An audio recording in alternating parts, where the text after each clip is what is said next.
Today, Shara will explain the fourth pair of Niyana and Avarana, causes of liberation and its obstacles, both from the theoretical and practical aspects. This fourth Niyana, cause of liberation, is known in Pali as Avikepa, opposite of distraction or scattering, non-distraction, non-scattering. That means falling calm and collected on a rising object, or unification of the mind, singleness of the mind. And Avarana, the obstacle to liberation, is Audacha, that means distraction or scattering of the mind here and there,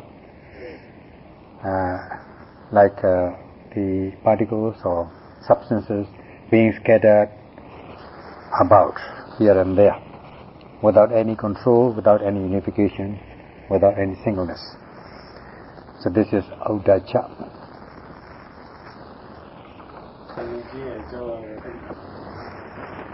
This Avikepa, non-distraction, non-scattering, unification of the mind, or one-pointedness of the mind, singleness of the mind, is the cause for the liberation of the noble ones. And the reason for calling this as Niyana is because this is the path or cause for the liberation of the noble ones from the realm of suffering. Hence it is called Niyana. And as for the other one, the opposite one, that is Audacha, scattering or distraction, is Niyana Varana. It is an obstacle to liberation. The reason for calling this as Avarana is because this Audacha itself blocks or hinders the path of liberation. It prevents, or it does not cause the Ariyas to realize this non-distraction. Hence, this Audacha is called Niyana Varana, obstacle to liberation. And this is how these have been explained in the texts. This Avikepa and Samadhi are synonymous. You can call Avikepa as Samadhi, concentration. There is only the unification of the mind. There is only one mind on which the mind, only one object on which the mind falls, pinpointed, or unification of the mind on a single object. This is Samadhi or Avikepa. And the characteristics, it has been characterized as non-distraction. Avikepa Lekano Samadhi. Samadhi is characterized as non-distraction. Therefore, non-distraction, Avikepa and Samadhi are synonymous. So, this is characterized as non-distraction. That means itself is not scattered,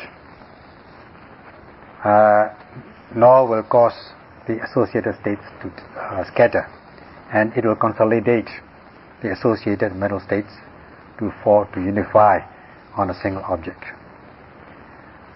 So,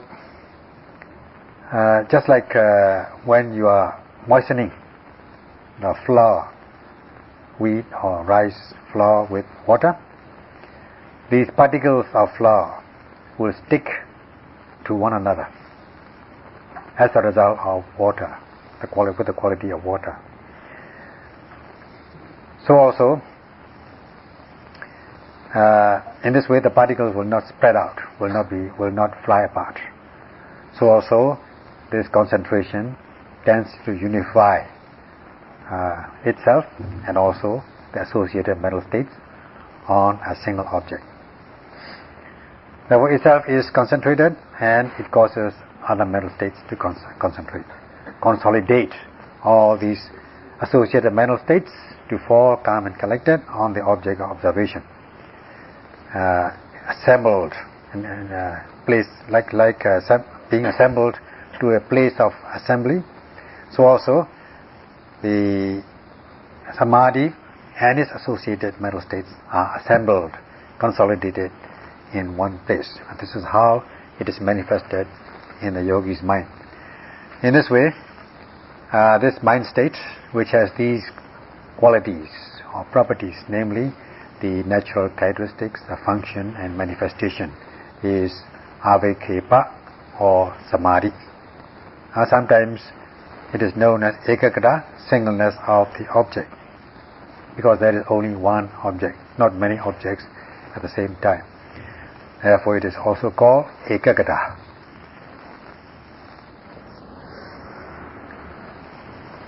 And this samadhi concentration is also two kinds, pabandha and khanika.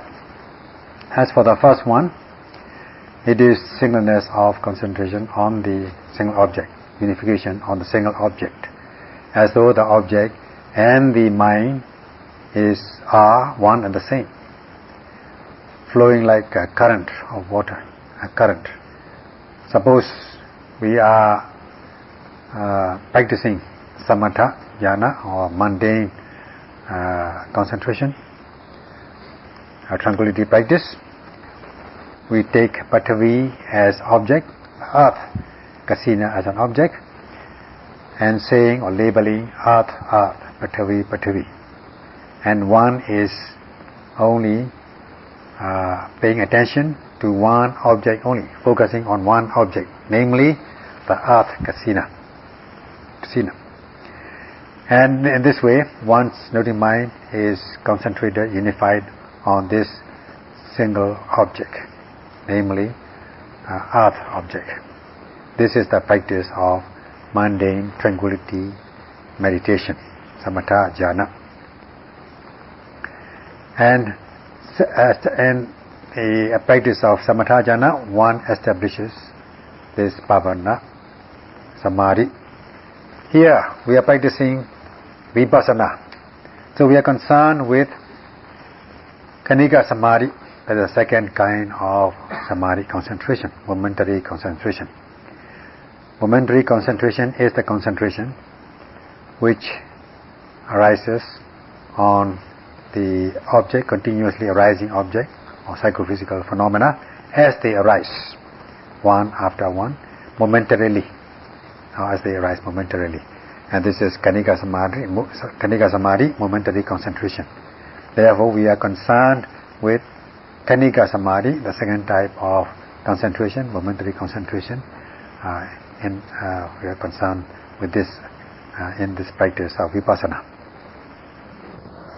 It is to be remembered that this avekepa, as far as we are concerned, or the khanika samadhi, which falls momentarily concentrated on the psychophysical phenomena, mind and body object as they arise, can be called avekepa, non-distraction.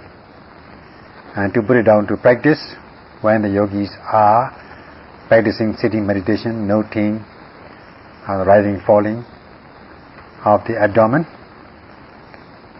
they note in such a way as to fall concentrated or pinpointed on the object of observation, in this case rising, the nature of rising, from the beginning to the end of rising. The mind falls calm and collected on this object. Same thing goes with falling. When falling takes place, you note falling from the beginning to end, so that the mind strikes the object with pinpoint precision. Falls calm and collected on the object of observation, in this case falling, without any distraction, without any scattering of the mind, without any dispersion of the mind. So the opposite of dispersion, opposite of scattering, opposite of distraction is non-distraction, avekepa. And when the yogis are noting other arising objects in the body, they have the same experience, that is concentrating their mind on the ever arising object momentarily. During walking also, as they are focusing their attention on the foot and note lifting, heavy lifting, moving and placing, their mind is pinpointed, concentrated on this object of lifting, moving and placing momentarily. This momentary concentration is avekeba, non-distraction. So concentrating or unification of the mind momentarily on the arising object of observation in the case of our practice is avekeba, non-distraction. In order to be able to note without distraction or to cultivate this Khanika Samadhi, momentary concentration on the object, momentarily arising object observation, this Khanika Samadhi as such cannot accomplish the purpose. It has other causes and accompaniment. The cause or the basic cause or the basis for the cultivation of this concentration is none other than the four foundations of mindfulness, four satipatthana, namely noting ever arising object on the body continuously without distraction, kaya nupassana satipatthana, contemplation of the body or noting the bodily objects, noting every sensations arising in oneself continuously, sustaining one's mindfulness is Vedana Nupassana Satipatthana, contemplation or meditation of sensations or feelings, and the contemplation of the mind, Chitta Nupassana Satipatthana, every mental object. Every mental objects are noted as they arise continuously with sustained mindfulness is Chitta Nupassana Satipatthana, and noting without losing one's mindfulness continuously in a sustained manner all general activities such as seeing, hearing and so on, the Dhamma object, Dhamma Nupassana Satipatthana. In this way there are these four Satipatthanas, way of mindfulness, which are the basis or the root cause of the cultivation of concentration. Therefore, when in the text the question is asked, what are the basis of samadhi? The answer is four satipatthana, four ways of mindfulness. So it takes a little time to explain this. In short, this is what it is. The four satipatthana are the basis of concentration. So in order to concentrate one's mind on the arising object, one has to be mindful, sustain one's mindfulness, or activate one's mindfulness on the object observation in order to develop concentration. Without mindfulness, there cannot arise concentration. So only when one can sustain one's mindfulness, or short in brief, only when one can note precisely, one can cultivate concentration, or one's mind will become concentrated. When we say noting or activate one's mindfulness, means not ordinary mindfulness. It is extraordinary mindfulness, so that the noting mind is precise, it strikes the object with pinpoint precision. Even if it should be close to the object, firmly established, closely on the object. That is what is meant by this. And not only just closely established. If it's just closely established and if the noting mind does not enter into the object observation, sink into the object observation, then it will be just slipping off. The noting mind will be slipping off the object or slipping off the surface of the object observation, and this will not be realistic. Your noting mind, when you note the object, your noting mind should be as though it sink into the object observation, like when you throw a stone into the water, not like when you throw a cork to float on the water. So when you are noting, you may be noting or labeling, rising, falling, lifting, moving, placing casually without precision. Then it will be like throwing a cork on the surface of the water, it will be floating, slipping off the surface of the water. So it has to be like stone thrown into the water. When you throw a stone into the water, it will sink where it is thrown. So also the noting mind must sink into the object observation as soon as the object arises. This is Satipatthana. And the Patthana or Satipatthana has a special meaning. It has to be closely established. The sustained mindfulness should be closely established on the object of observation. It means that it should be continuously established on the object of observation, automatically like current. It should flow like current, or it's like a stream. It should be closely established, and the noting mind should sink into the object as though it sinks into the object. This is given by the expression Aukante Dava Pavodati, entering and sinking into the object. So, and also when one is entering and sinking into the object, there has to be that the element of speed is necessary. There are three kinds of speed, roughly: slow speed, medium speed, and fast speed. So it should be fast speed, otherwise you will not be able to catch up with the object of observation. So one has got to rush to the object of observation. This is given by the expression Pekkante Dava Pavoditi. It has to be speedy, rushing into the object of observation. When you are noting, there's no room for thoughts, no room for conceptualization, intellectualization, fantasies and so on.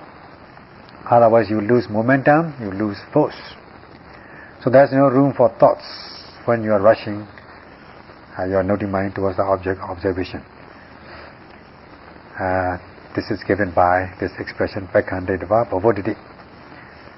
So one has got to note it with in such a way as to grab it, attack and seize it. This is the precision character, the character of nature of Satipatthana. Then only the Satipatthana will be precise and consistent. Now, when we say rush to the object observation as it arises, we don't have to, in a hurry-burry manner, without proper care. Your noting mind must be able to spread over, to cover the entire object, not to miss that object. Suppose when rising takes place, you note from the beginning to the end, and you note in such a way as to cover the entire object of observation. And when falling takes place, you note as though you note in order to cover the entire object of observation, to spread your noting mind over the entire object of observation, in this case rising and falling. And the same thing goes with other objects of observation as they arise. This is given by the expression Patre Dava Pavoditi. Your noting mind covers the entire object and proceeds like current.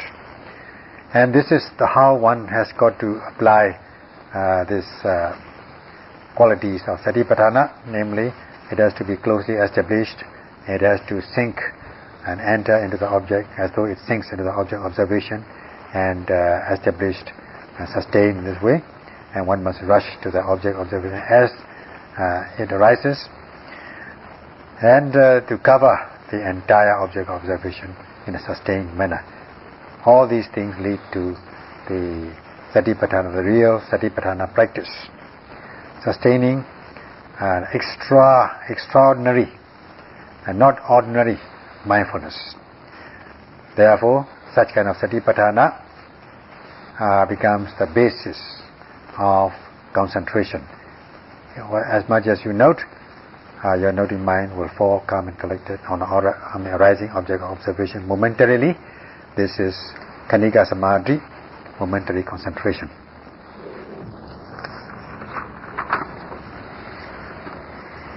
In this way, in order to cultivate this kind of mindfulness, activate this kind of mindfulness, with all the properties just mentioned, closely established, to sink into the object and to note as though it sinks into the object, and to rush to the object observation as soon as it arises, and to cover the entire object observation. And in order to get this high quality mindfulness, there has to be an accompaniment or support or assistance in the form of virya, heroic energy. Now, this virya is a driving power to direct the noting mind towards the object of observation constantly, always, all the time, even at the risk of one's body and life. With the application of Sammappadhana, the four elements of striving, four kinds of right striving, this as will be explained later. So let my bones, you must be resolved, determined with a strong adhitthana, determination. Let my bones, let my skin, let my sinews dry up, or let my blood dry up, I will not give in, that sort of thing.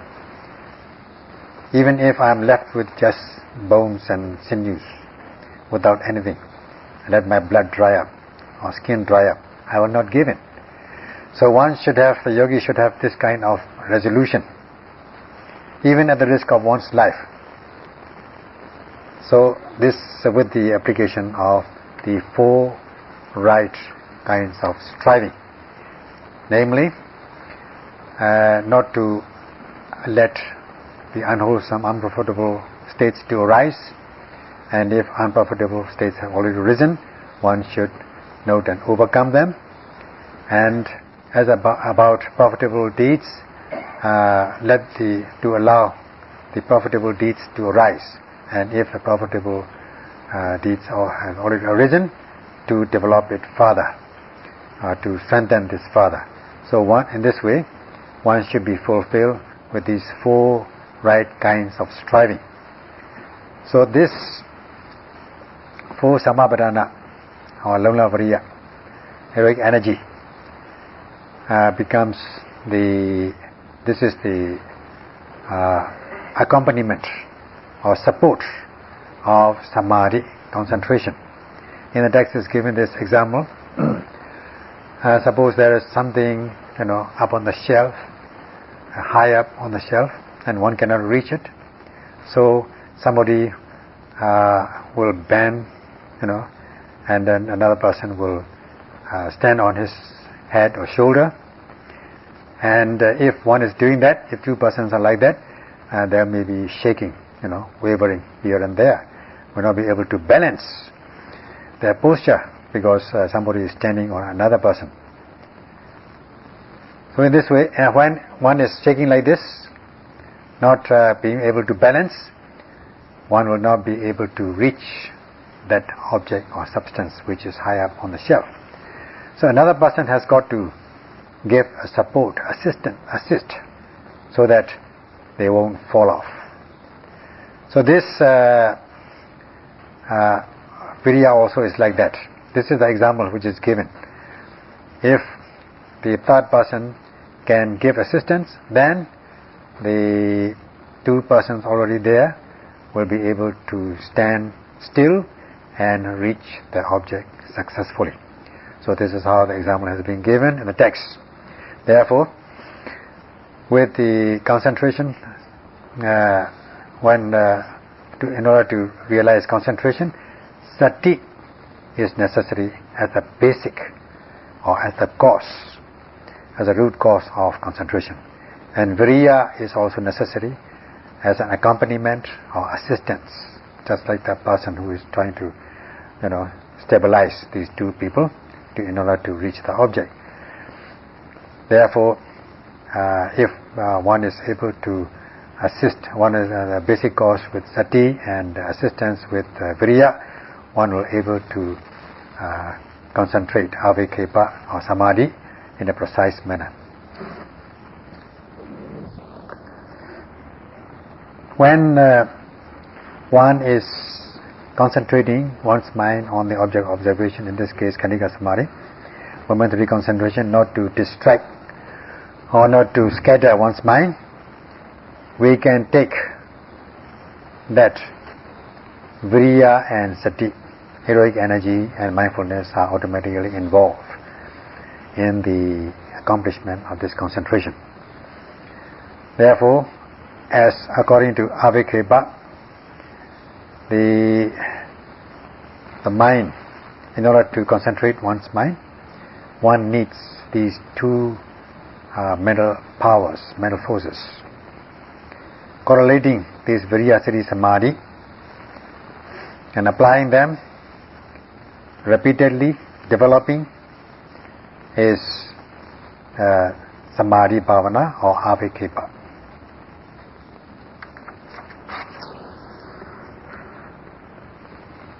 In this way, the concentration arises, samadhi, as much as one develops them, one is bound to cultivate this samadhi. And every time one notes, one noting mind knows the object as though it has sunk into the object of observation. It enters into the object of observation.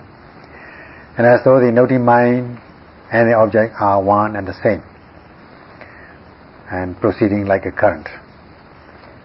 It is like when one is shouldering a heavy sandbag and one throws down the sandbag. The sandbag will fall down at the place where it is thrown, and it will stay there. This is the nature of samadhi. Another analogy is when you throw a spear, a very pointed, sharp spear, in a soft ground or soil. It will just,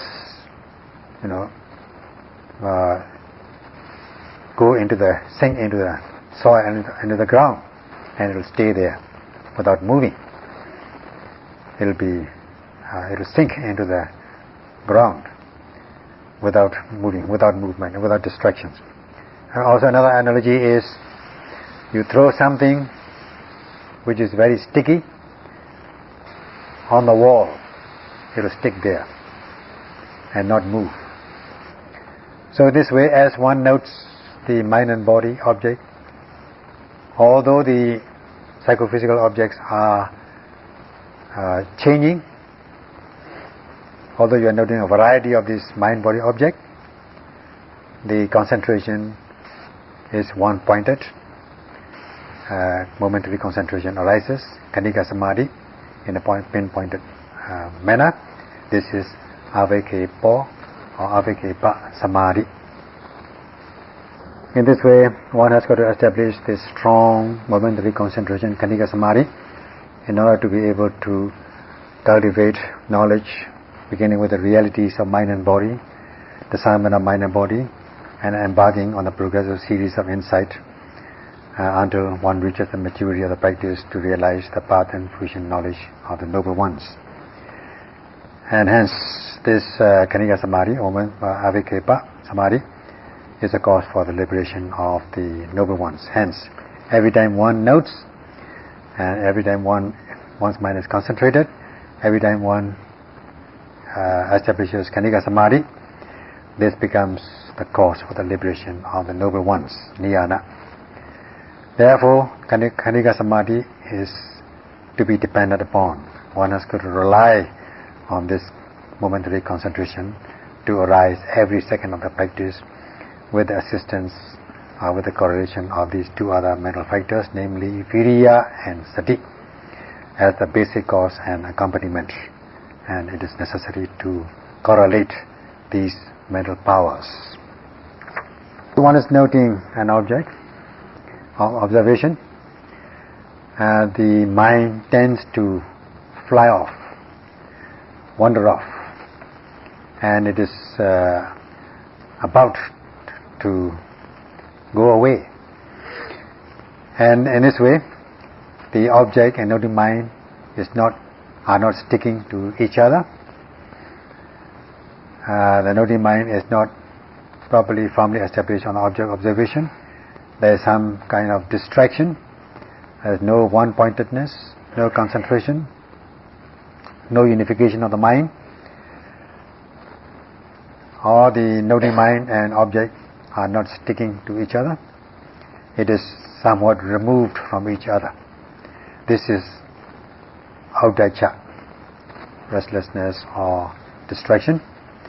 In short, the noting mind is not sticking the object or striking the object of observation, not sticking to the object of observation. If the mind is removed, somewhat removed from the object of observation, is not sticking to the object of observation, this is Uddhacca. It is not sticking to the object of observation. Not only is it not sticking, or is it removed from the object of observation, it is flying away, or thrown away, cast away, without any control, getting out of control. This is Vikhepa. The mind has flown off. So Uddhacca means separated or removed from the object, not sticking to the object of observation. Vikhepa means cast away or thrown away from the object of observation. All these two things are taken, given, this Uddhacca as given as Uddhacca. Or Uddhacca is rendered as these two things. Because of Uddhacca, the mind will not stay on the object of observation. It will go here and there. It will run away from the object. If this Uddhacca is weak, it will go away in a weak manner. If it is strong, then, if it is powerful, then it will not only run, it will just be cast away, far away from the object of observation. It will be cast away. So,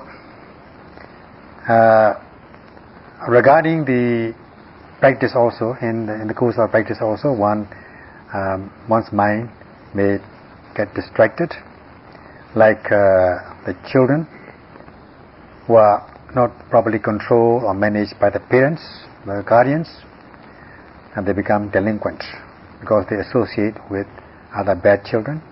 They become bad and delinquent. The same thing goes with the mind. The mind is not properly controlled, not properly concentrated. Therefore, when the mind meets with raga or lust, when it associates with lust or lustful object, the craving will arise. When it associates with anger or ill will, it will become angry. It will be overwhelmed by anger or ill will. In this way, the mind also will degenerate. So, if one is not able to note precisely the object of observation and be aware of the nature of the objects, then one will become confused, bewildered and deluded. Then also it will be like delinquent children. It becomes, one will become disappointed and desperate and disappointed. Because of Uddhacca, many people become spoiled. So this is how the distraction or scattering of the mind takes place in the course of the practice. One tends to reflect upon many things. Inconsistency of one's practice, because one thinks that one's practice is not consistent or precise.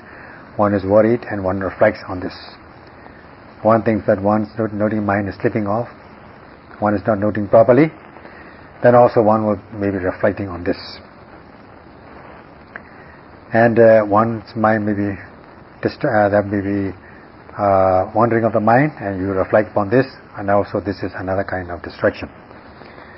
So in this way, one may be also concerned about one's own practice, whether it is good or bad, and so on. This is also another kind of distraction.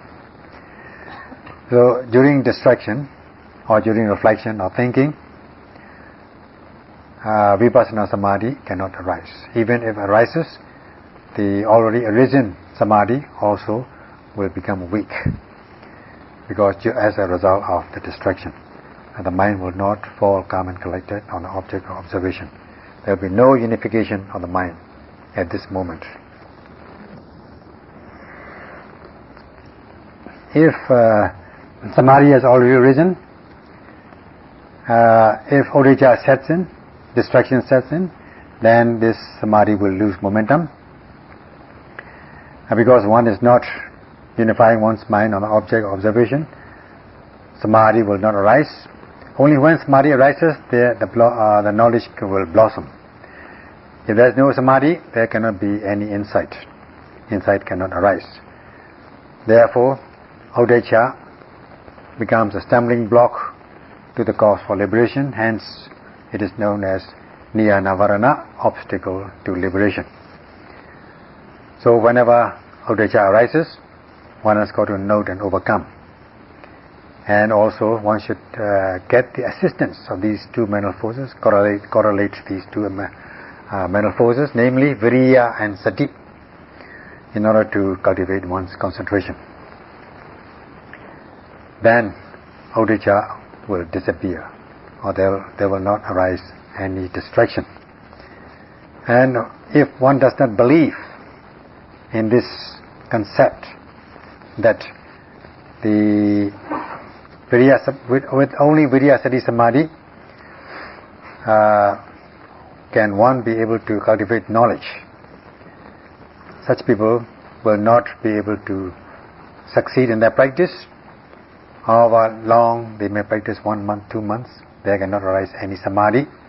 If there is no samadhi, there cannot arise any insight. Therefore, one has got to emphasize on this samadhi concentration.